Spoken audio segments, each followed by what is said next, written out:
one of our earlier callers wanted to know what really is a budget. An estimate, of course, revenue and expenditure, the government saying to us, this is what we hope to collect over the next 12 months, and this is where we're going to spend it. That's why when you hear about line items in the budget for a particular ministry, and they say, well, oh, that's where the budget for Ministry of Agriculture, that's what's budgeted for infrastructure, and that's what's budgeted for education, and then under education, they tell you, well, you get X amount of millions, and they tell you what it will be spent for. But remember, as the caller rightly said, it's an estimate. You know, I've said to people over the years, it's like in your home. As individuals, we need to budget as well. So we know we are working, and this is what we expect at the end of the month. This is what your husband expects. This is the total amount that will come to the house. But where do you have to spend it? What are the recurrent expenditures that you have, or the expenditures that you always have to meet every month? So you know water, you call that recurrent. Because every single month, NAWASA expects you to pay them because you have used the water that they supply for you. Every month, you expect to pay Grenada because they've supplied you with electricity to work your fan, to iron your clothes, to work the refrigerator, to give you a light at night, to look at television. You use the current from Grenada.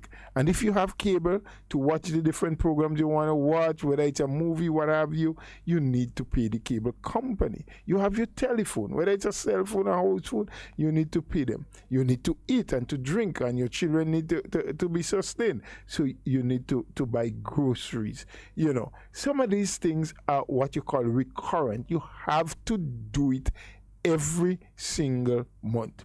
So in your budget at home, you know what the income side is, and then that's the recurrent expenditure.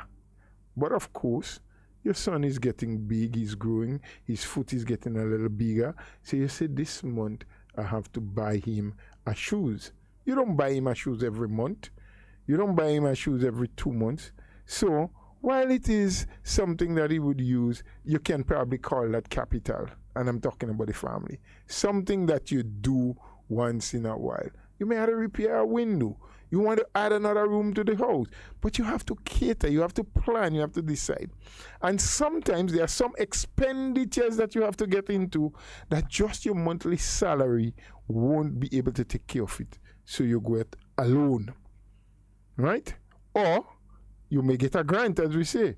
Your brother who is in America, you may call him and say, boy, you know, I'm putting in that little room because the children getting big and it cost me X amount. I have Y, or I don't have nothing to start. And your brother say, okay, I'm going to send you $1,000 US. Or I'll send you $2,000 to help you. You get a grant, you don't have to pay him back. It will help you to meet that expenditure. That is the way it works for government as well. Only that government is planning to collect through taxes and fees and other things that they get. They're planning and they're hoping that the business people will bring in goods so they can charge them on the port. There'll be enough lumber coming in so they can charge on the port to make that you will pay for your taxes for your house and your license for your vehicle and pay your own license. And, you know, all of those things is how the government get the income, just like you get yours. And then they say how we're going to spend this income on recurrent, which is wages and salaries for the public servants and getting the paper and getting utensils that they need to work. That's recurrent. And then they say there is capital. We need to build that piece of road. We need to build a bridge. So that's the way it goes. There's another caller online. Let's take that other caller. Good morning, caller, and welcome to the program. Hello, good morning. Hello? Yes, good morning. You are live on HARDTALK. Thank you for calling. Yes, good morning. Good morning. First, I want to congratulate the member from St. Andrews Southeast, Commodore Memper. Yes. Yes. And I want to tell Mr. Bowler that, you know, I'm very happy that he takes charge and educating the people in relation to the budget. Yes. But, you know, we have a problem. Tell us. Regardless of what government it is, we always have a section of people. I just call them, I just say some of them belong to the intelligentsia. It does not contribute within the budget, but as soon as presentation was made, they start to critique. The thing about it, nothing is bad about criticizing, but the criticism must be constructive.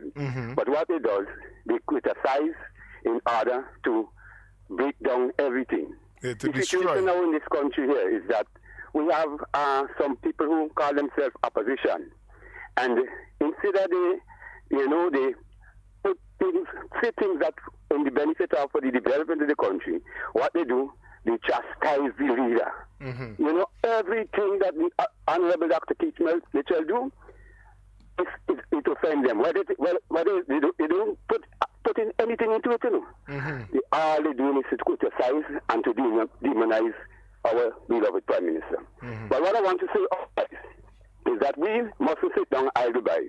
We must not be complacent. We must remember that after 1999, when our government had won all defeat, remember what happened in 2003? Yes. Then we had a situation wherein it had narrowed down. And then the next election, we lost. In 2008, we lost the election.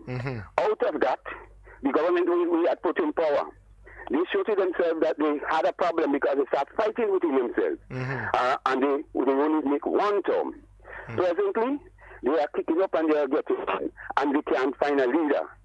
So what we must do, we must continue to educate the people at all times, because it will serve for the benefit of every Grenadian. And we mustn't think one-sided, because I have heard them say that it's only NMP people that is working, but they lie. Because I was a former member of the National Democratic Congress, and I and many others have seen progress from the New National Party. I tell one individual that I born again. I become a new individual altogether. So thank you very much. You are welcome, and we're happy that you call, and feel free to call us anytime and express yourself. Enjoy your day. You and your family do have a wonderful holiday season. And as that person rightly said, that caller, things happen, positive things happen, and of course you will have criticism. You have those who oppose you. And that was the point I was getting to. What the budget is. It is an estimate. What you hope to collect, how you hope to spend it. What is recurrent, the things you have to do, monthly, recurring, that's why they call it recurrent. It has to happen. You have to pay the public servants every month. You have to do that. And then there is what is called capital expenditure, which is where you really have a lot of action. Build a road, build a bridge, repair a school, build a new school, put some money for the health center. These things are what you call capital projects, where other people who are not yet working will get work. The contractors, the laborers, they will get work if you're putting a health center someplace, if you're putting a school someplace, if you're building a road in the village, if you're building a walkway, you're building a step, you're putting a rail. People who are not normally employed with government will now get work. But when they get work, there are more activities happening in the community, in the country. They travel. So the busmen do better. The stores do better. The shops do better. The lumber yard do better. The supermarkets do better. The farmers do better, because people have money. People have what is referred to in economic sense, disposable income. They can now spend because they're working. They can put their hand in their pocket and say, look, I have 500. I'll spend 200 on food. Oh, you know how long we didn't have a pumpkin soup? Farmer exercise pumpkin. Let's buy a pumpkin, man. No need to buy pieces. Only $20 you want for the pumpkin. We have money and I'm still working. Fortnight coming, I'll get paid. That is what you hope. That's what your budget is supposed to do. To plan. Just like you have to plan at home. But as they've said, there's some people who criticize, and we'll get into that in a minute after we take this next call. Good morning, caller, and welcome to Hard Talk. Good morning, Doc. Good morning, sir. How are you today? Very well, very, very well. Right, you have a great day. Yes. Something that is disturbing me from time to time, it has to do with the government program and what some people is trying to discourage the government from doing in the agriculture sector. I'm hearing it over and over from some people in the public, and I'm hearing it even from some of the ministries themselves in the Ministry of Agriculture, is that trying to discourage the administration, the government, from doing farm roads in a formal way. Because if government do that, people are going to cut up the lands and sell it at higher price, therefore preventing people from using the very land to do farming. And this is not true. Because I remember my days and my father, all the lands in that area had a house, and that is among the lands, had a house on it. And that's why you had the nutmeg, the cocoa, the banana, and everything. That is agriculture. We had more acreage then than we have now under cultivation. So it is not true to say that if the land is sold to brothers and sisters and family, that you will not have lands for agriculture. It will be important for people to have land houses back on these areas to get into this one. I'll tell you something. My brothers and sisters, we have left that area completely. You only have one house in that area, and that's a lot of agricultural land. My two nephews are back in the area doing what they can. But my family and other people wants to go back there to live. But there is no water, there is no electricity, the road is not as it used to be, right? It's partly mud and partly concrete some places. And if government could do this, well, I could assure you that these lands, which is nutmeg, and that's where my nutmeg is too, nutmeg lands will be back. Farming, banana will be back, and other crops will be back. But until the road is put back, people are not going to go in this area. So these lands remain idle. How do you get people to go back there? How do you get people to farm these lands if you doesn't want to put the services? And I'm trying to tell people, look, without people, you will not have business. And if the population is start growing, and that's what the new roads will do, it will cause new people to get inside there to live and to create more revenue. So I'm saying to the policymakers, don't listen to this much. What you have to do, which I think is in the best interest of the nation and the nation people, do that. The agricultural road, if it has to bring people back into these areas so they can get back into this area of farming, do that. If you fail to do that, you might never attract these people back into this area, and therefore that will be a blow for the agricultural sector. Well, I thought I should say that, sir. Thank you for your comment. Thank you for your contribution. And have a good day. You are so correct. You have a wonderful day too. That as you expand on your infrastructure, as you create the conducive avenue, you see more progress. I mean, let's look at it. Albeit now, I think there should be a handle on the number of buses that we have on the nation's road, because we are in some areas oversubscribed, if you want to use that word. There are some areas that have far too many buses. It's becoming difficult for people to continue to survive on it. But almost every little nook and cranny now throughout Grenada, you have buses running into those little villages. Why? Because the infrastructure is set down. There are roads, telephone, electricity, water. Places, excuse me. One time, what you knew in Grenada was only a few bakeries. Today, in almost every village, in every constituency in Grenada, there's a little bakery operating, hiring and having 2 or 3 workers. Why? Because the infrastructure is set down. Trucks can now come in and bring in gasoline, can bring in the other supplies. You have barber shops. There was one time when, barbering became a commercial thing. You had to go into St. George's, into Grenville, into the towns. In most little villages, I heard the Minister for Youth, Minister Lewis, the other day, in her deliberation, talking about a young man who received some assistance through the Youth Bees, which is an entrepreneurial arm of the youth department, of the Imani, so to speak, who got his training in business and got a loan, and he's skilled as a barber, and within a year and a half had paid his loan and was able to purchase a piece of land, and he's looking at expanding his business. 30 years ago, that wouldn't happen because you didn't have access road. You didn't have electricity in those areas. So this is what will happen. Your economy will grow.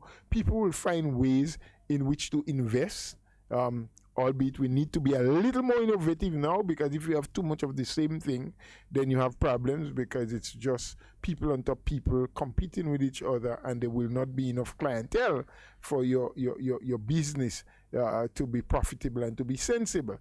So you are correct in saying that The more you expand, the more roads you build, and the population probably is not growing as fast as we want to, but people are looking for the independence. Housing has become a major issue. We have always had a problem with a bad housing stock in Grenada, but the demand has grown exponentially because more young people want to start their family, want to have their own accommodation, want to move out of what mommy and daddy has. And even if mommy and daddy has to provide a little piece of land, it may well be way out into the mountain, it may be where the farmlands are. The only thing I think we need to set in place as urgent as possible is the land use policy. And I have no difficulty with someone having a family house on a plot of land, but it needs, based on the policy, if it's agricultural land, must remain for farming and remain agricultural land. Because of course, while we want to build more homes and we want more people to be independent and have their own homes, we also need to have sufficient lands to provide food for our people and for the nation. Because food security is equivalent to national security when your people are hungry, you know. I think one of the Jamaicans, I always make a reference to them because they prophesy, when you get hungry and you want a piece of food, your brother becomes your enemy. No, it doesn't have to be, because we'd have enough lands and enough hands and to make sure that there is sufficient for everyone to get a meal. So getting back to what I was trying to explain about the budget, and the question was asked, the question was posed, why do some people oppose with such great animosity? And I tend to believe it is not just because they are not satisfied with the budget or the budgeting process, or because they are dissatisfied that the government has not done a good enough job. Now, remember, many of us become so politically charged that we become haters of each other. We don't and no longer strive to be a better politician than the other person. Our focus then becomes on destroying another individual because we see them as an opponent and as an enemy. You know? So we file and sharpen and grease our weapons because we need to get rid of that person. He's my opponent. He's standing, or she's standing, or they are standing in my way, between me and progress. And progress in that sense means to some people being in charge of the country, getting the opportunity to be the leader and to run the affairs of the country. And there's absolutely nothing wrong with people having an ambition and having the will. But why your brother has to become your enemy? Because you have a hunger for getting into office. Why do I feel that I have to destroy another man? Because I want to get into office. And sometimes I tend to believe that if we act more sensible and we give credit where credit is due, and we criticize when there is a need to, we may get more fans and more followers. But of course, even if it's good, we have to find a way to destroy it. Because if good things happen as a result of what your opponent is doing, your chances of getting to the hem or into the seat of power is reduced, is being diminished. So you have to destroy. You have to put in everything that makes that person look as though they don't know what they're doing. And we forget the purpose of a budget. It is an estimate. It is a guide. It is something that is saying to the people, this is what we hope to do and to achieve. And it doesn't mean that you have $1 billion sitting in some corner, sitting somewhere in the treasury or in a bank waiting to be spent. No. You're saying that for the people of the country to at least enjoy some level of comfort and progress and to be able to move forward and to create more opportunities for them. For the year 2021, this is the kind and the amount of money you need to spend to give us that. And then sometimes some people argue, well, you ain't put enough here, you ain't spending enough there. Well, where is it coming from? Remember how countries raise money. Principally and basically it's through taxation. Taxes when we bring our goods on the port. Whether it's a car, whether it's a barrel from a relative, whether it's lumber, is it cement, whatever it is that comes through the port, that's one of the main ways in which the government raise the revenue, as they call it. The money that is being spent to pay the police officer, the nurses, the doctors, the teachers, those who work at the ministry level, those who are the debushers on the road, the asphalt crew, whoever government has to pay for the goods and services that they receive from the business people, it is through taxation. That's how they collect money, right? When you go to inland revenue and you pay your driver's license or you license your vehicle, you pay the taxation on your house or your land. That is how government raises the revenue. So the more you demand from government, the more you want to see in an area, the more you want done. The expectation should be also that the more you would have to pay, because government don't pick up monies on the ground. They don't have a little mill that they turn, a little windmill or some barrel that they dip into. They depend, the barrel that they get from is what comes from our pocket. And that is why it is so important for all of us, whether we are supporters of a party and a particular government or we are not, to understand that the level of productivity we give for the monies that we receive can determine whether we move forward or backward as a country. For those of us who feel that the money is free money and it's coming from someone else's pocket, we grossly misunderstand how governments operate.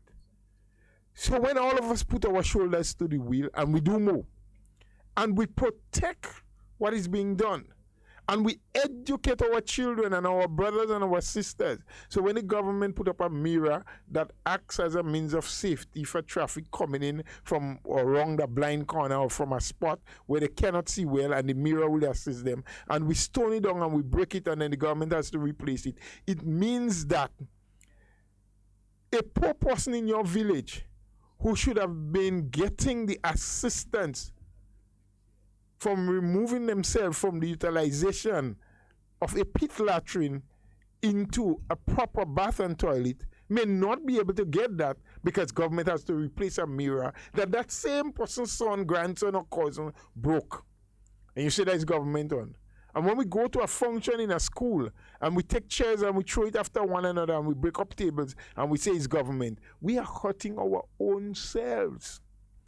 And it is time that we understand that the more we protect what government provide, the more we do, the more we get. Because outside of that, my friends, government may then have to take loans to get critical things done. And we all know what a loan is. In fact, some of us in our villages, we do better loan transition than what government and banks do, you know. Because when you get real broke and you need that money for whatever purpose, or your little girlfriend tell you, boy, she need that dress to go to that function, and you don't have, you go to your brethren, and we know that.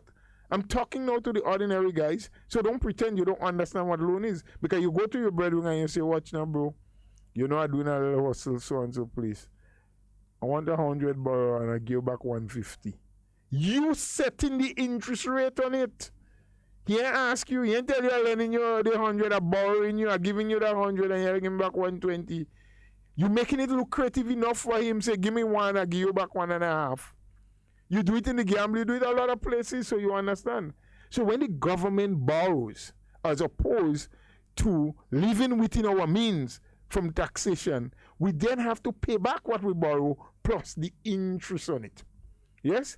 And that is why it makes sense for government when they're borrowing to look for what is called concessionary loans, where the interest rate is lower. But what will be best is if we can pay our taxes, pay it on time, and it will be sufficient to service us as a people and do what we want to do. Yes? And like I explained, at the home, the children are growing and you want to add a room, but you can't use what you get from your salary to make up enough to buy all the materials. So you have to go to the bank or the credit union or wherever and get a loan to do it. Now, when you pay back that loan, you pay fees and you pay interest. Now, if you were able to save over time because you plan and you prepare and something wasn't suddenly dropped on you, it will save you the interest and the fees. But we are not always in a position to do that. The other way is when we get grants from friendly governments and so. So when the people and government of Cuba or of China provide, as they did recently, several power tillers and shade houses for the Ministry of Agriculture, and some to be distributed to the ordinary farmers that we didn't have to pay any money for, then we don't have to budget for those things because we get them as gifts, we get them free. When the people of Venezuela and Cuba and the government provide medication and what have you for us, we get that free. We don't have to pay for it. So we have to learn and understand why it is necessary to support what is good and what is right. We don't agree with everything the government do, but when they make attempts to ensure that services and goods are provided for us, we need to show appreciation by taking proper care of it, ensuring that it's lasts and that it is protected by us. Because we have tendency to say, well, where is the police? That's what they're paying the police for. But the more we destroy, the more we create social unrest, it's the more police that we have to get. It's the more money the government has to spend for transportation, gasoline and tires and so, because they have to be running up, down and across because of our defiance and our bad behavior. So a lot of times we create the problems that government have to come around and fix. So the more socially compliant we are, the better it will be for all of us. Because running and operating government is just like you do in your home or in your business. Any business that is spending more than it is making will go into deficit. We'll have to take loans. We'll have to borrow. And especially if you're borrowing to spend in areas that are not commercial, that are not sustainable. Because I know some people will want to hit back and say, well, oh, you're saying that we shouldn't borrow. I'm not saying we shouldn't borrow. We should not borrow for what I describe and hope that you understand, recurrent expenditure. Because recurrent expenditure don't bring in any money. But then you have commercial activities. So for example, the airport authority is taking a loan that is being backed or secured by the government of Grenada. This is a commercial loan where they expect to be able to raise the funds on their own, to expand and to get more business and to get more income so that they can service their loan. We have another caller online. Let's take that caller. Good morning, caller, and thank you for calling. Yes, good morning. Sorry for coming back. But I thank you for this lecture, because this is exactly what we need. I don't think you could explain it better. And if people doesn't understand, they just cannot understand, because that is how government work. And that is what we need to hear. I don't know how you're going to split your Senate time with the radio, but I don't think we could sacrifice you for the Senate. Well, the Senate don't meet every day. That's what I can tell you. Right. So if that being so, then you'll have some time for the radio, because that is exactly what you need. People have to know how government work and what could affect us negatively. That's why you see over the years I had been pushing, and thank you for supporting me there, because I had been pushing this as a say narrative, but some people wasn't just getting it. If you do not have people, look at St. Lucia now is complaining that there are 89,000 persons, which is bigger than us, and they are struggling. They're asking the 13 and 14 or 15 and 16-year-old girls to start making children, and the boys to start making children. I don't think this will take them out of any serious problem. It's how you manage and what you do to the economy. Because if you want new births, that's a strain on any administration. You have to be people who has the finances to come and add to the population and not new births. Yes. Because you add new birth, government could have with the responsibility. Look, well, we have to mind the children until they get into 18 years. Yes. You know the amount of problems they're going to have then. So we have to expand the economy. Yes. to allow commerce, because you see, we want to run country sometime by way of loans, and the government doesn't have a choice because of what you see. If we doesn't have the money, we can't create the money, then we have to go for loans. But commerce is the one that is responsible for everything, because through commerce, government going to get all the revenue they need, and commerce is going to put people to work. Without the expansion of the economy, infrastructure and otherwise, to create new businesses, you're going to have these deficits. So what you're saying there is gospel, and I hope all people understand what you're saying thoroughly, because if we continue fighting each other, and we're using half of the population to create commerce, we down the road will not be able to buy the things in the shop. Costs going to overwhelm us, and therefore we will not be able, government will not be able to provide jobs, the private sector will not be able to provide jobs, and then you know to start cutting back in their imports. Cutting back in your imports create high expenditure. Because the smaller your import is, the higher the cost will be. And you would know, because you're a portman, sometimes the freight is more expensive. The cost of the freight is higher than the goods itself. So if you have a smaller amount of goods, that doesn't mean to say you're not going to pay for the space on the ship. So you might have what you call a 20,000 item, and that 20,000 item costs you maybe $50,000. Just a reference.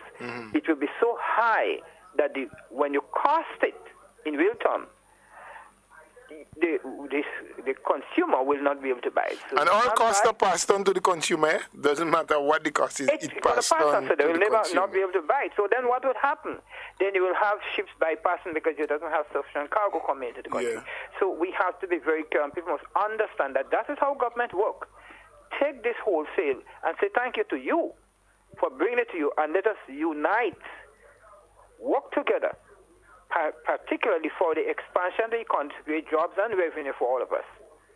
Have a great day, sir. You have a good one too, and thanks for that interjection. So, as we've been saying, a budget really is important to give a guide. In several countries, business people wait sometimes to hear what is in the budget, what government is doing, what is government plan, what policies are they going to support, to make a determination where the investment will go. And of course, when you develop your infrastructure and you expand it and you bring it out into areas where businesses do not exist, you create the avenue, the conducive conditions, as we say, so that people would want to invest and create opportunities for jobs. And that is how the private sector expands. The private sector takes the cue from government. In fact, there's something that the GIDC has, because there's this constant battering from people that government only supports tourism and not agriculture, and government only building hotels. Government don't build hotels. I don't know of a hotel in Grenada that the government owns, or one that is to be constructed that is owned by government. Private sector people invest their money where they believe they can make good returns. What is expected of the government is to give support. And I'll explain how government gives that support after we take that call. Good morning, caller, and thank you for calling. Yes, brother, come back. Brother Bola, let me tell you something. I told Doc and Brother Boy, please, don't buy no government bus and put in Grenada. And don't take no buses from. The parishes and them have a lot of buses. They do. They have a lot of buses in Uncle Gary time. Uncle Gary supporters.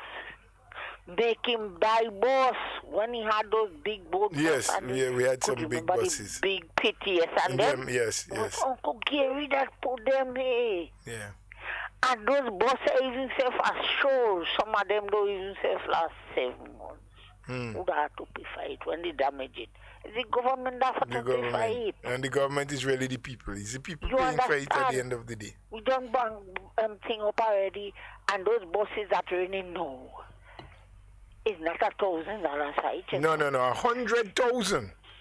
You understand? 100,000. It was long ago. Long ago, buses used so cheap. Yes. Yes. But you can't think.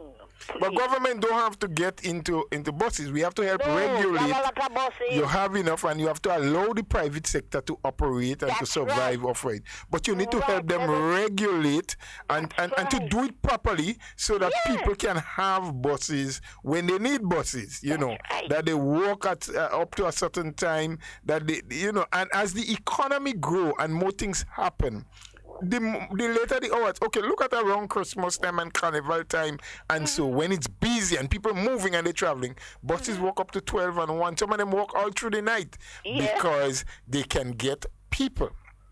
A similar thing would happen as the economy continue to grow and things get better and people are having more nighttime activities. We get rid of the pandemic, and so because the bus men are businessmen like other people. That's right. Would I run my bus from St. George's to Grenville or Grenville to St. George's if there's nobody to pick up? Who pays for the gas? Who pays for the tire? Who pays the conductor? You understand? But when there are passengers, when there's activity, when people are going through and fro, and you would walk. Some may walk in the day and some may walk in the night.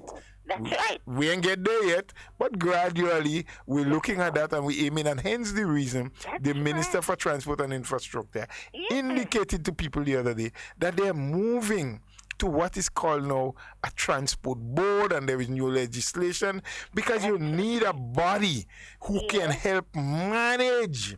That's right. Not buy bus and put on the road, but manage what is happening, and it's being done to help people, my dear. Yeah, not that road. So thank you for that interjection, Ms. Jacob.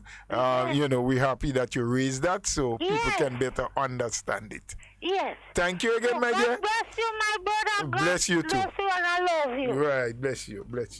Thanks. Yes, so there are some people who have an understanding. There are some people who understand this process and this thing even better than I do.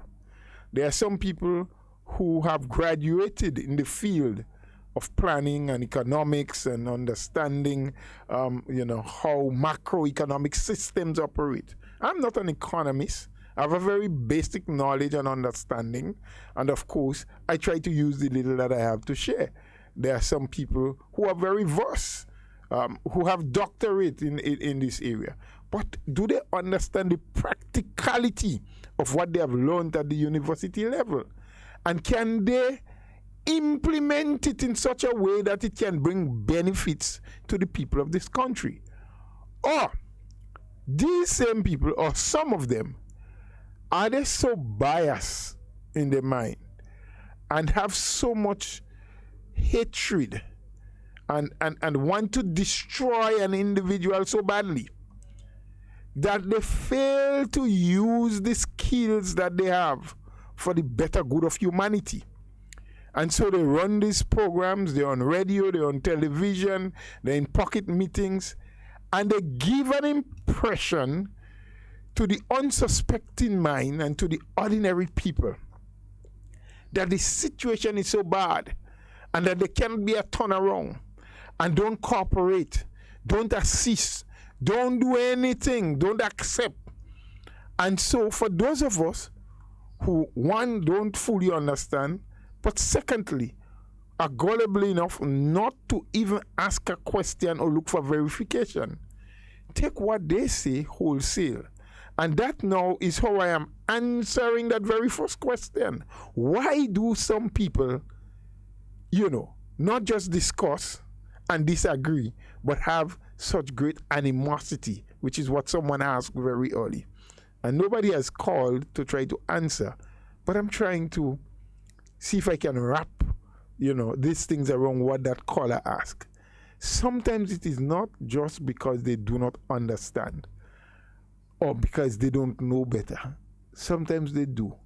And I refer to it as intellectual fraud, intellectual mischief, intellectual wickedness and biasness, because they have the ability to unfold and to get us, the ordinary people, to understand what is happening in much more simplified ways. But knowing that we are ignorant in many ways and that we don't have a thorough enough understanding of the processes and what is happening and why it is happening, they use that as leverage against us, and they give us all kind of fancy stories, not being very truthful to us with the explanations, so that we can follow their line, thinking now that the government is so wicked. Look at the taxing me, and they shouldn't. But without taxation, as I explained, how would the government raise the money? If you are not working, how would you buy a nice little dress for your daughter on her birthday? Yeah? As Shadow once sang, or sang, you working? No. He asked if you're thieving or you're hustling. Because if you're working, there must be a way to get money if you want to get married, if you want to have a family, because you have to take care of them. The government must have taxes to run the affairs of the country. No, they mustn't overburden the people with taxes. The taxes must not be so much and so burdensome that it virtually chokes you.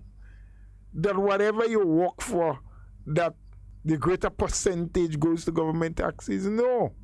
But that can happen if we as a people continue to put pressure and press the government because we want increase.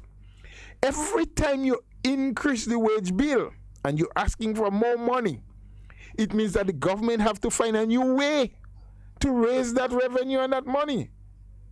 They either cut off some of the programs that they have, some of the capital projects, or they put some new tax to raise the money. Yes? But remember, Grenada is for all of us. Some of us are more fortified than others. Some of us are greater endowed with certain skills and privileges than others. Well, not so much privileges, but skills. And so we may be better able to recognize the opportunities that are available and move on it quicker and be able to harness it better than others. But all people in Grenada, irrespective of your color, your religious belief, or your political affiliation, has to enjoy and share in whatever Grenada has. And life from time memorial has always been that way. Some people have had more than others.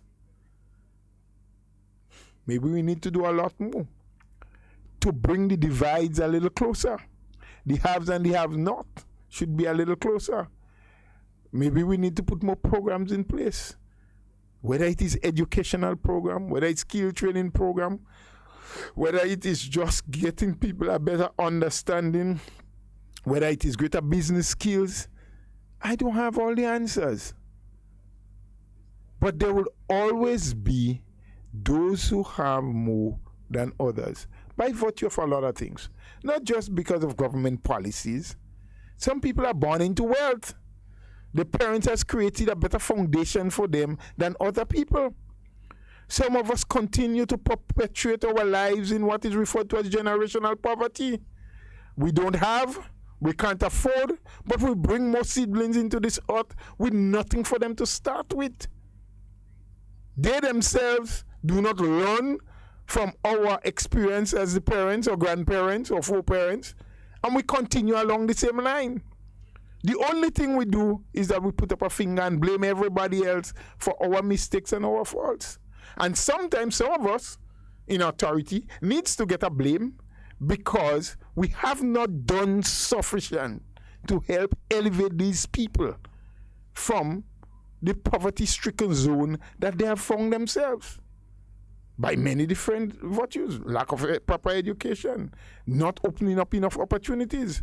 And I cannot say that this government is not trying. Look at all of the many programs that they have in place, the youth programs and several others. We also have the problem of those who sometimes manage, run, operate, implement those programs, being selfish, looking after their own needs and their own family, and not ensuring that there is equity in the way they do it.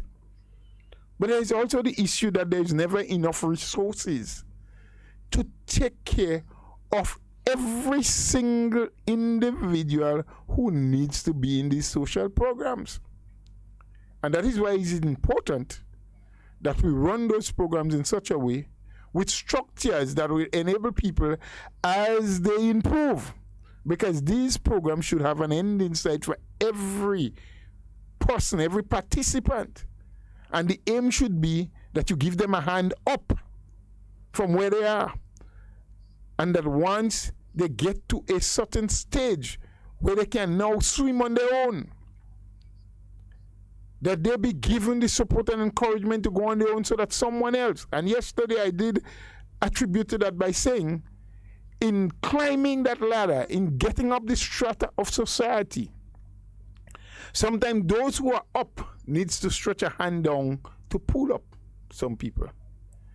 And sometimes those who are down, while you want to get up, you may need to give a hand to push up the person who is over you so that you can now get the space and the opportunity. But for far too long, what we do is if we are on top, we don't want others to join us. So rather than give them a hand up, we kick them down. And when we are below, rather than we push someone up so that we can get a space, we pull them down. And my friend who asked, why so much animosity sometimes when we're discussing a budget, which really is an estimate of what we hope to collect and what we hope to spend? Because of the mentality that he should not, or she should not, or they should not enjoy what I am enjoying. I am more befitting of getting that position than they do. So if they're below me trying to get up to where I am, I need to push them further down. And those who are under and you are above them, where did you come from to get there? So they pull you down. So we continue with this crab in a barrel mentality, destroying each other and not assisting one another to make our community, our country a better place. We do have a caller. Let's take that other caller. Good morning, caller, and welcome. Good morning, Mr. Bula. Good morning, sir. And let me say congratulations to you, but I didn't expect you to be there, but I know you could handle the position. You are capable enough to handle it. It was not in my mind that you would have been back in frontline politics, but I know for certain you don't have to be frightened. You could give a good account of yourself. Let me just break you for 1 minute. I didn't expect that either. And as I said to the media, I've never left politics. What I left was government. I didn't want to contest election and be in government anymore. Okay. So I was asked to fill a position in the Senate, and that's what it is. I'm not getting any governmental appointment. I'm not getting any public service appointment. It's just being in the Senate. Yes. But I'm certain that you could handle yourself. I'll do my best, my brother. You are the fastest growing politician that Grenada ever seen. Well, nobody could dispute that. Thank you very much. No, that is facts. Nobody could dispute that. Now, I've been hearing a statement. I don't know if you hear it too, coming from Monday night, beyond the headline, where some young people, they say, was bisecting the budget. Mm-hmm. Ron Redhead and a woman, I can't remember the woman name, some Williams and some other person. And to me, in the topic was that the government are looking for only low-hanging jobs, those jobs that are paying low for people. And all the hotels they're opening, why all this amount of hotels and the job that the people get in the hotel are the low-hanging jobs. And I think that's a disgrace to tell our people. I view it as a total disgrace, and I would like to hear your views on it, because let's imagine if 1,000 persons get jobs in the hotel industry, a different sector. You might be a supervisor, you might be a waitress, you might be a bartender, and you have been able to collect at least $3,000 a month or something inside there. Are you telling me that these are low-hanging jobs for people? Are you telling me that somebody cannot move, 5 Grenadians cannot move from ordinary waiters to supervisors, to room supervisors and so on? Are you telling me that's low-hanging jobs where we are crying out that we have a heavy unemployment? Why treat our people like that? Why tell people those things? Why tell the young people those things? I don't know if you have heard on the headlines and Monday, but I mean, it is sickening to hear people saying these things. That they only hand the low jobs and why all this concrete and why all these hotels and whatnot. I mean, come on. I think we need somebody to go out there and educate the people better than that. It is not sounding good, it's not looking good. We are down in hotel rooms in comparison to a lot of the other islands, St. Vincent, St. Lucia. Yes. I live in went to St. Lucia for some time. In St. Lucia, we're not in match with them in hotel. Not at all. And you're telling me that we don't want to. St. Lucia get more tourists than Grenada per year. Yes, that is a St. Lucia fact. airport is much more busier. St. Lucia have 2 airports and 1 airport is more busier than here. Yeah, that's Are a we fact. telling me that we're neglecting our people, we want to neglect our people from those kind of jobs and say they are low-hanging jobs? Think of it. I mean, it's hurting. It is.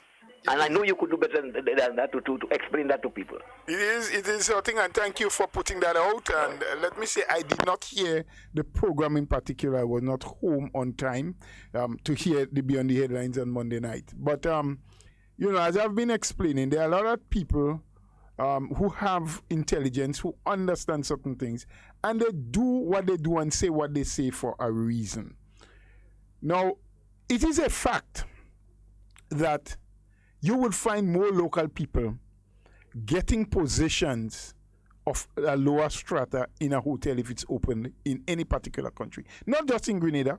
It happens in St. Vincent, in St. Lucia, and any of the other islands. However, there is nothing in law, in the tourism sector, on the job market that says a Grenadian cannot be the manager of an airport. Or as the caller said, hold a supervisory position. And there are several Grenadians throughout this island that are holding supervisory position in some of those hotels. But outside of that, outside of direct employment in a particular establishment, they need accountants.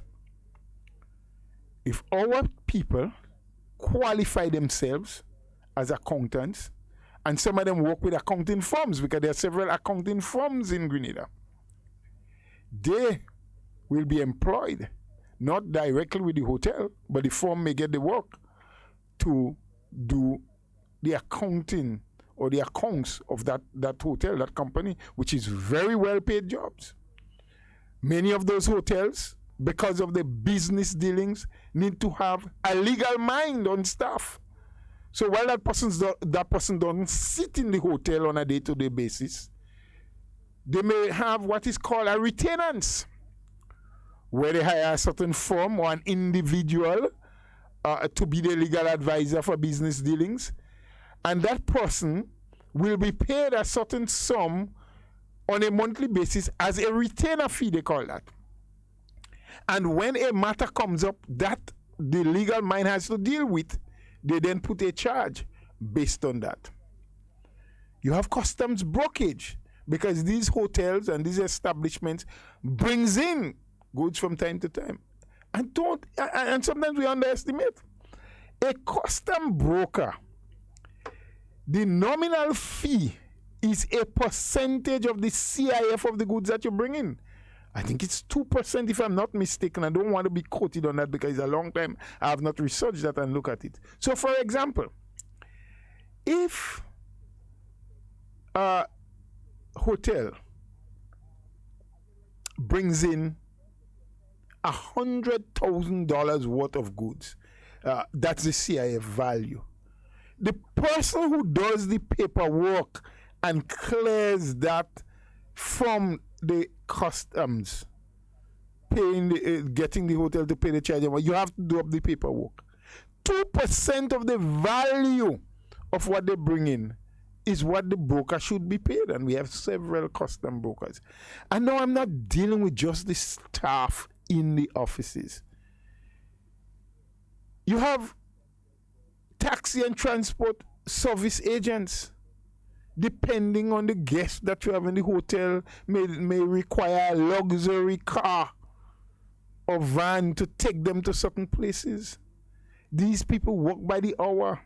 depending on where they go, can collect hundreds of dollars for one job on any given day. That set aside, moving into the hotel staff itself, we have had people who have started their training at TAMCC and for years now, in bartendering, in waitressing, there's another word that they use for cookery. We used to call it cookery in the early days. What's that word now? It's just not coming to mind. For people who work in the kitchen and so. Not catering. There's another word that they use. Anyway, I don't remember it now, and forgive me for that.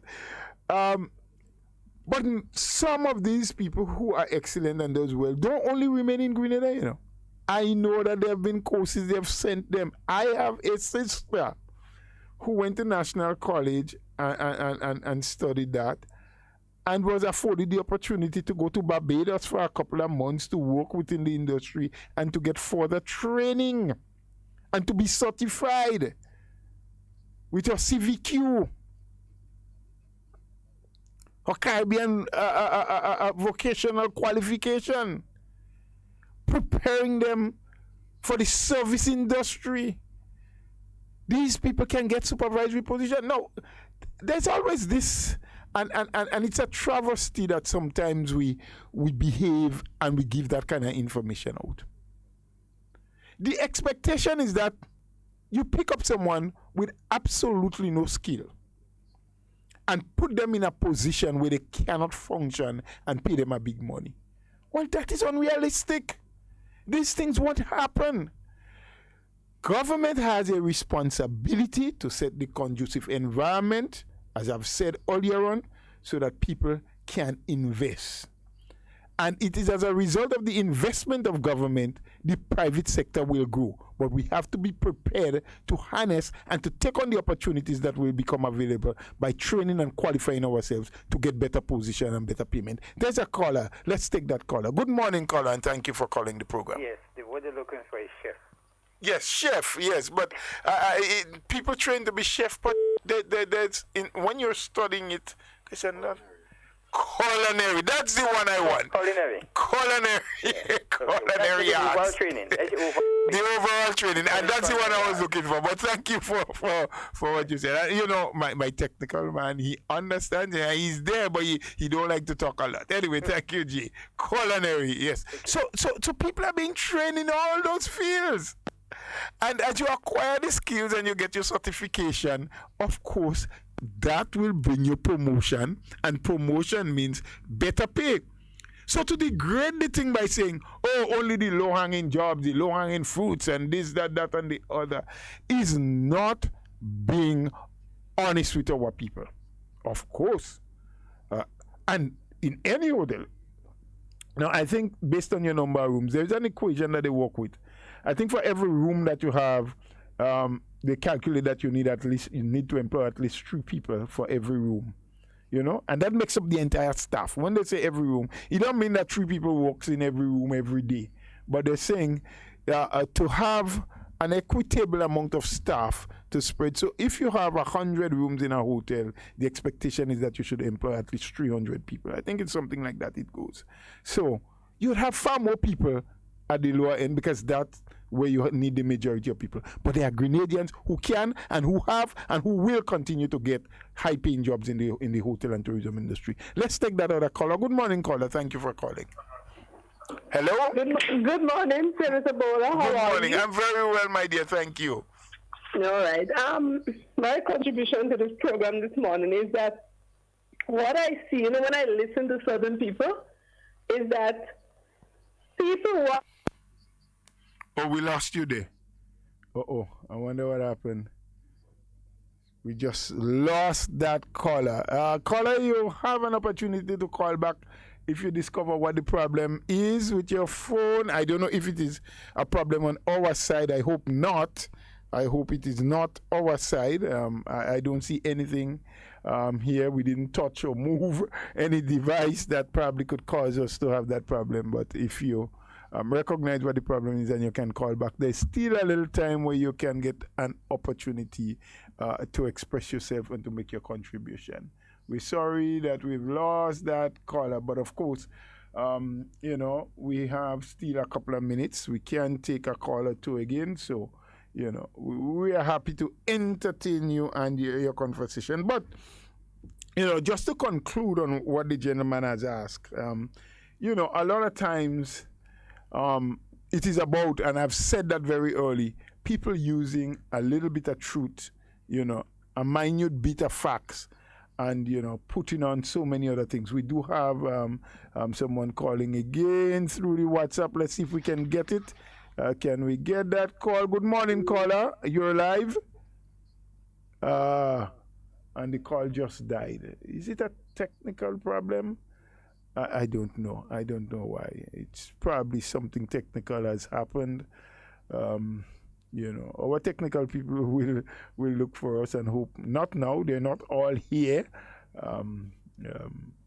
But whatever the problem may be, if it is from our end, we do apologize. If the problem is from our end, we do apologize and hope that by the time we're ready for another program, whatever it is that is creating this, where we're losing the callers, that we can rectify it. I don't know what it is or the reason for it, but certainly it will be looked into. So, I was just trying to round up on that. As the caller said, why do we make our people feel that they are second grade and second class? I mean, the opportunities for jobs or job creation is for all Grenadians. The opportunities, do we have another one through WhatsApp? No, it's not a call. Or the opportunities to even invest in whatever field. Grenadians can do it. I mean, look, we have a company like Carriacou, which is a locally registered company, a part of Renegade Spirits, which is an international company, came into Grenada and is now employing over 100 people doing what? Growing cane and distilling rum. The lands that Carriacou are utilizing has always been here in Grenada. Carriacou didn't put that land on a plane or on a big cargo ship and bring it to Grenada. And 90% of that land was unoccupied land, just growing forest trees. They didn't buy it up all. They are listing and renting from people. There were individuals, Grenadians, who were owners of 20 and 30 acres of land that was just sitting there, idle as we call it, not growing anything productive. Today, these people are collecting with a 20 acre, 20,000 and up, because my understanding is that the deal, they're paying $1,000 per year per acre. So, Jay, if you had a 30 acres somewhere just lying there, Carriacou will list it from you. And my understanding also, without verification, is that they don't list any portion of land for less than 5 years. 5 years in the first instance. So 20 acres at $1,000 an acre is $20,000 a year. By 5 years, $100,000. You have to do nothing. They work the land, they clear it up, they plow it, they plant cane, and they harvest the cane. Yeah? How many Grenadians do we have that have that kind of resources? I do believe and guess there are several. But we never took the opportunity. I had an encounter with a gentleman just a day or two ago who himself and his partner has bought that place in Corinth that was referred to as Bel Air Estate. It's a place that was owned by two individuals. I believe they were foreign. One died, and it was just left. There were 11 cottages there on some 12 or 13 acres of land, right to the beach, left abandoned. Forest trees were growing. People vandalized, took fittings, took what they could from the buildings. Nobody in Grenada ever thought, or even if they did think about it, did not come forward and say, let me purchase, let me enter into an agreement, let me resuscitate that place. It is now being purchased and renovated. I've been there myself. All the cottages, 11 of them has been repaired, and they will do business. But we continue to complain and quarrel as though the opportunities are not from Grenadians, for Grenadians as well. Thank you, caller. You will be the last. Thank you for calling Hard Talk. Please, go ahead. Hello? Yes, good morning, dear. Yes, Mr. Bowler. Just to back up what you just said there, and I can back it up with facts because I would have been part and parcel of it. The Augustin Estate in St. John was approached by the Carriacou people. Yes. They came and looked at it, and they looked at 100-acre area that estimated to be about 100 acres. Mm-hmm. And the same thing that you're saying, that is what would have been paid. They even look at the headquarters at Douglaston, the same place at Bondong now. Yes. They look at the headquarters in Douglaston and was thinking all day too, because you have the old kiln mill and whatnot in the Douglaston area. And the people that fell in love with that, BJ can tell you that because he was part of the team. Well, of course, he still works with them. I know BJ very well. And I'm involved, when I say involved, very friendly with them, because when they came in for the startup of the project, remember I was Minister for Agriculture. So they had to come to agriculture, and we had worked with them to help them establish. Right. Now, if this thing had happened with that 100 acres of land, you know what the Douglaston people would have been receiving? I could understand that, Clifford. Right. But now, then you would have people saying they only get in the low-hanging jobs. Acres of land owned by 14 persons, and they can't come to an agreement. If that was done, that 100 acres would have been under cultivation now. And the other crops that was in the areas would have able to get to see their way and no. Yes. So you see what a loss it is to the economy of Grenada. Mm-hmm. Well, a loss to your side of the island, because the other sides are getting it. You know, St. Andrews, St. David. Yes. You know. But I'm telling you, they looked at it and they fell in love with what was there, through the roads and whatnot, water and whatnot. And Douglaston lend itself for so much development. Yes. Right now, for the last 5 years, now I say not using no water from Douglaston, and there's two dams, 2 roads over there. Yes. 1 dam, 2 roads over. Yes. Right? So they would have been using, or you could have get all this water for usage. Mm-hmm. Well. So what you're saying they have is truth and it's facts in it. Thank you, Clifford. Thank you for verifying that. You know, so we understand, and thank you for your call. We can't take any more. We have, almost, utilized all our time. We are coming down to the end, and I just want to use this opportunity to thank everyone who called, who contributed, who listened, because we need to have those frank and open discussions, and we need to have self-inspection or introspection, as we call it, and ask ourselves, am I doing sufficient? Am I doing enough? Am I helping in any way to make my country more progressive, myself and my family? What am I contributing? Am I a hindrance? Am I creating more problem, or am I doing good? That's what we need to do. And when the time comes for political choice and to determine who runs and who rules your country, that we make our decisions based on the facts and not based on likes and dislikes and who say this and who say that. Let me just say quickly 2 things. I learned that there's a fire just a moment ago that was raging somewhere in Locust Street. I don't know if it's houses or buildings or so.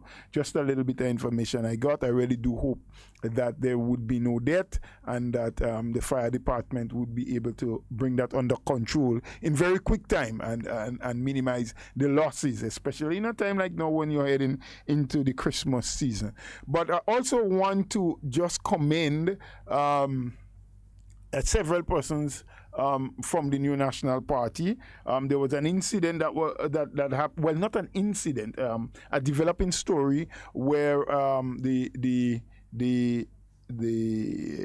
COVID committee and one of our promoters, WAGITI, as it relates to the football, had some issues. I just want to put it down to that.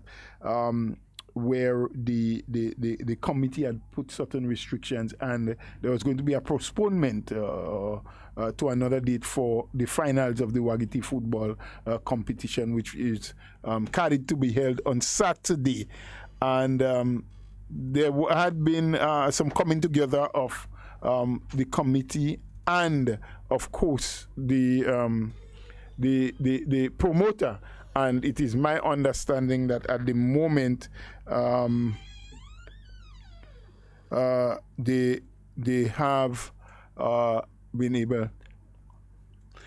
been able to come to some kind of conclusion, and I believe from what I've learned now that the game will be on again for Saturday. I hope I'm giving the correct information, but it has been brought to my attention that they have come to some amicable sort of conclusion where both the COVID committee and of course the promoter is satisfied that they can work this thing out, that they can do it right, that they can follow the protocols, and that people can be safe, and so. And we're really happy for that, and I want to commend and congratulate those from behind the scenes who have pleaded and pledged and asked them, please come together and discuss that for the benefit of the people of this country. Not for anyone to make money or not make money, but understanding that there is a need for some social activities within the parameters of the protocols, and that would have happened late into the night. I understand there was a lot of discussions forward and backward, looking over again what was said first, what is in place, what is not yet in place, what should be put in place, and so I really do hope that with their supervision that the correct things would happen, and the games will go on, the footballers will get an opportunity to play the final match. But us as patrons who go to the game and so should respect the fact that the promoter has an obligation to ensure that you are protected, because COVID-19 is no joke. We're seeing what is happening in many, many parts of the world. And let us not believe that because we always say God is a Grenadian, that it's not going to happen to us, We are expecting a quick call. We were about to close, but we were expecting a quick call. Let's see. We don't have a lot of time, but with that call coming now, we are scheduled to be off air pretty soon.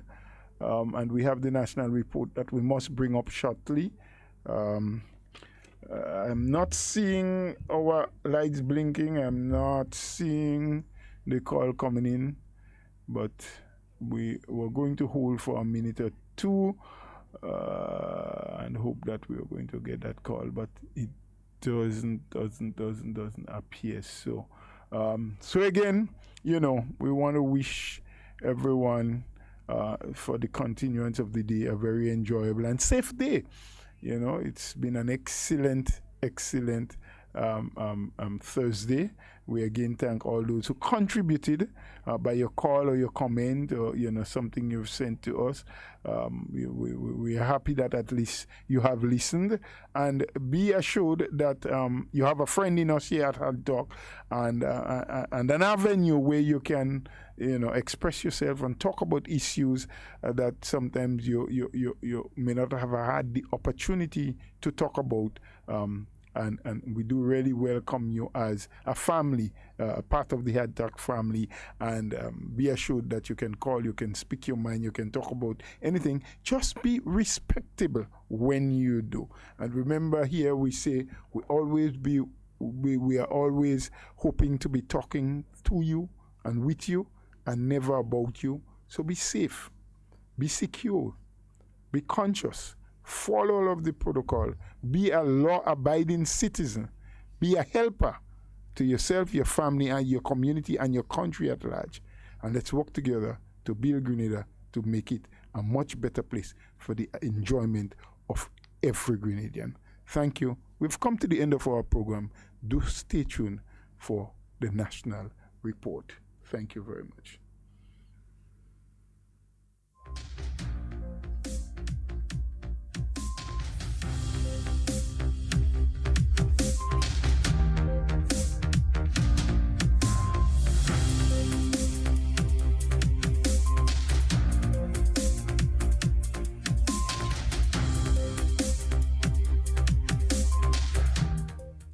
Finance Minister says government will invest more money in renewable energy projects in the new year. We'll have details to this story and more in the National Report.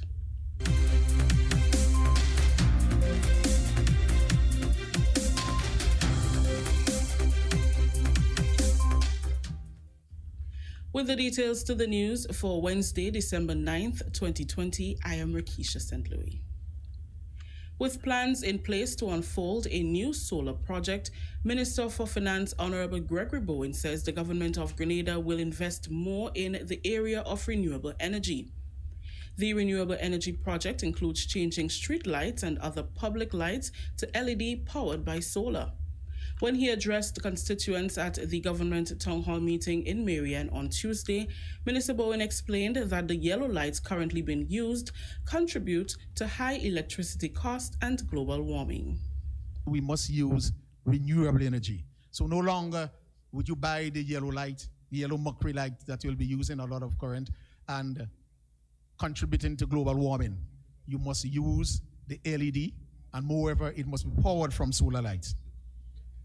Now, we had everything planned to bring the first 150 lights into the country, and then COVID came. And with the loss of 100, the drop in revenue of $182 million, then estimated to be over a drop of $132 million by the end of the year, you could see that we had to prioritize. The finance minister said government invested in over 100 LED lights pre-COVID-19, but due to the lockdown, plans to make the switch were placed on hold. Moving forward, solar panels will be added to lights at playing fields and basketball courts.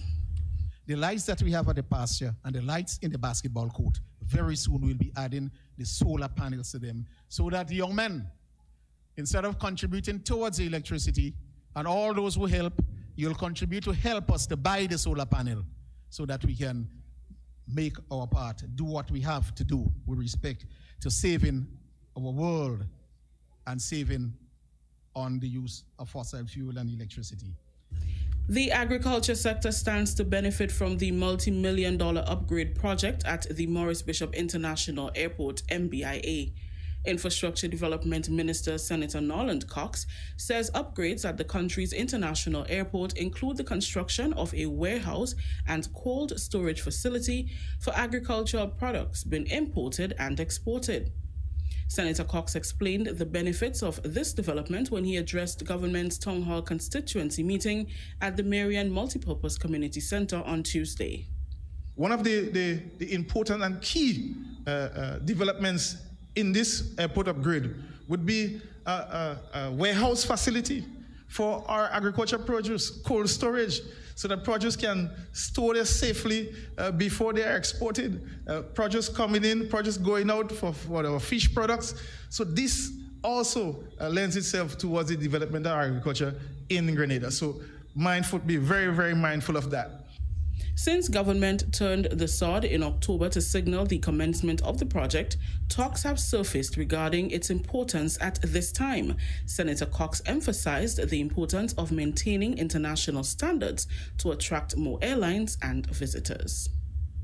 This project is significant for future development of Grenada. The international airport is one of our main gateways to the rest of the world.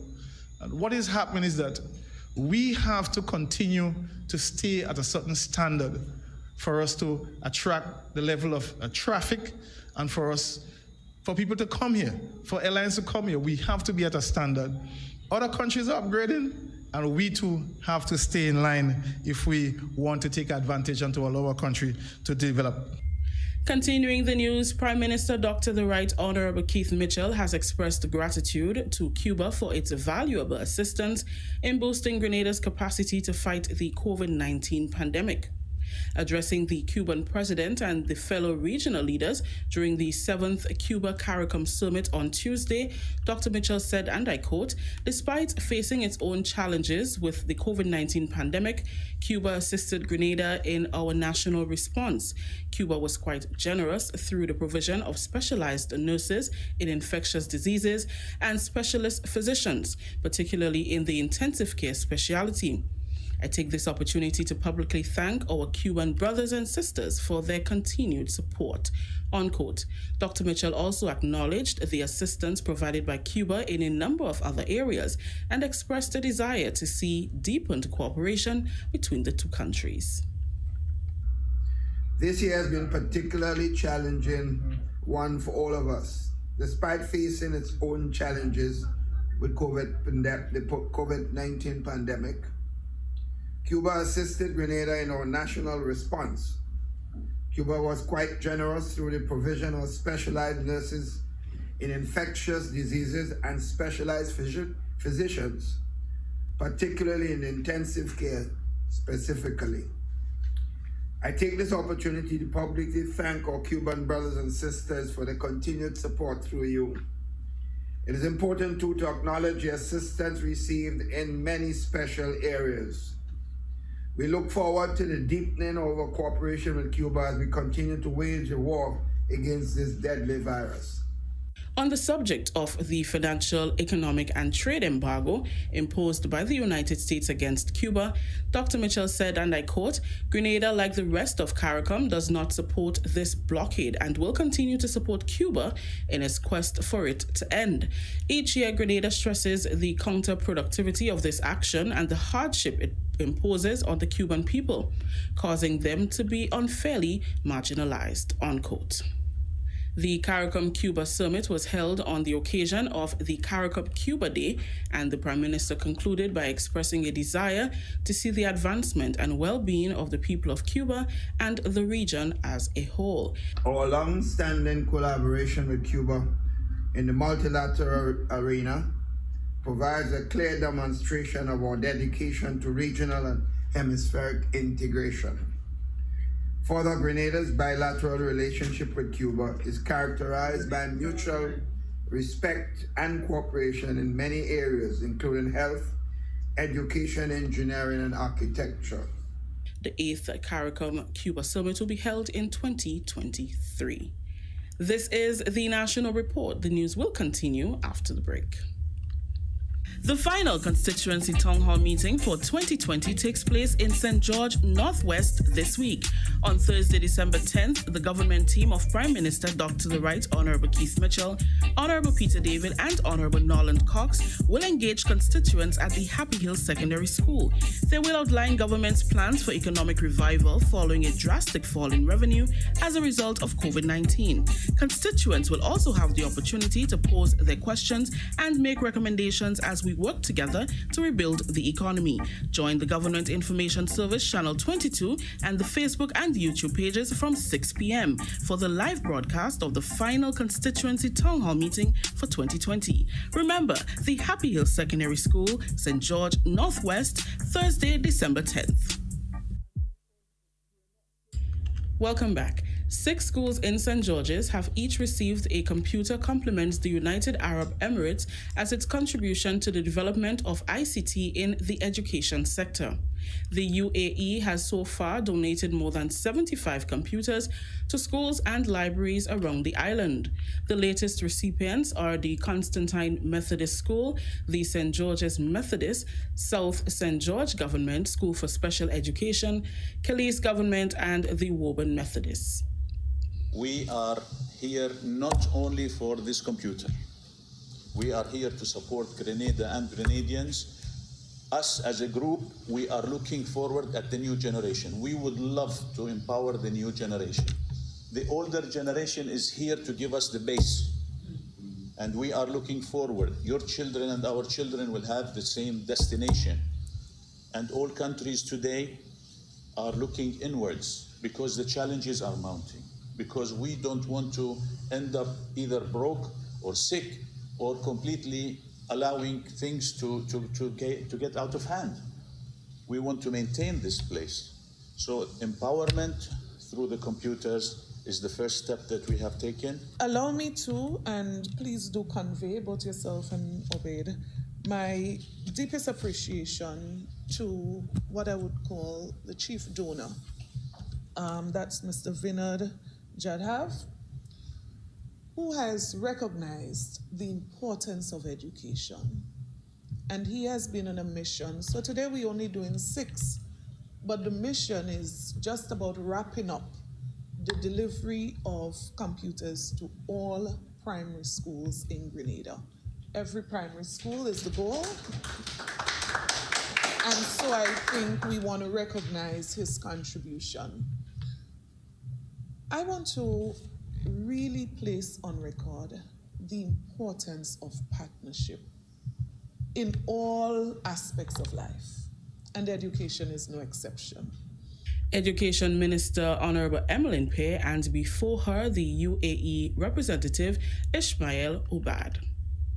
Finally, in the news, 2 international athletes, Felicia George, a Canadian who specializes in the 100-meter hurdles, and Alexandra Wester, a German whose specialty is in the long jump, are presently attending a training camp at the Kirani James Athletic Stadium.